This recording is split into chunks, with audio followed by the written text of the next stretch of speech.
Los Angeles, to city planners, generally means the car, automobiles. It has some of the worst traffic congestion and some of the worst auto-oriented pollution in the country.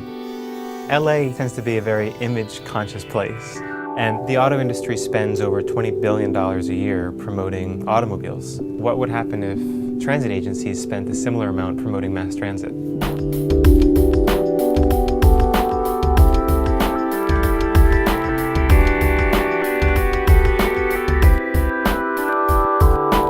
If you look at the Los Angeles system, there's a ton of great service out there. Some of our bus lines carry more than entire rail systems in other cities. So there's a lot of success out there and there's a lot of great service. The key was trying to attract new riders and get people interested in the system all over again.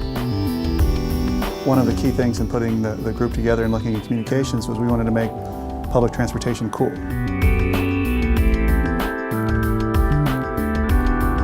We're responsible for all of the creative elements that are at customer touch points. Just to go back to 2003 when we really started our efforts, we had over 300 logos at the agency. Every department had its own logo. They wanted their own logo. They wanted their individual identity. Well, needless to say, to the customer and to the public, that was very confusing. What we wanted to accomplish was bring everything together, all the positives together, and then present the agency in a way that was favorable to the public and that not only took care of the transit dependent, but also attracted more discretionary riders.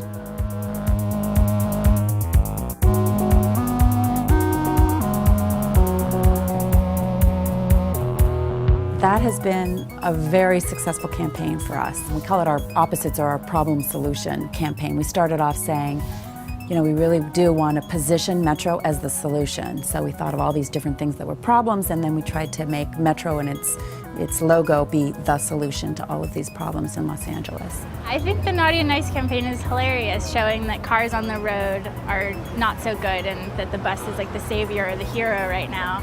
And I think that's really true. If you look at our fleet design, basically we've introduced bright, vibrant colors. It's California poppy, but most people would consider it orange. And then even for express lines, we have a bright blue bus that we have out there. And it helps us differentiate the service and identify segments for customers to choose from. I would say that's our single most successful effort, has been rebranding of the fleet. This was really wonderful. Matchbox had never done a city bus, and they did this independently on their own. In fact, the first time they did it, it didn't have Los Angeles on it, but we asked them to add a little Los Angeles so that we could make sure people understood this is a Los Angeles bus.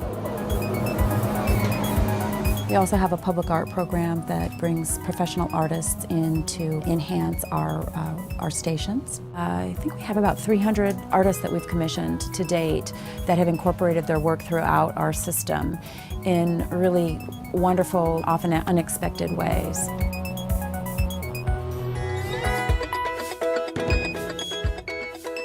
When I first got here, we had 22% of our riders were discretionary riders. There were people who chose to use the system, so about 1 out of 5 people.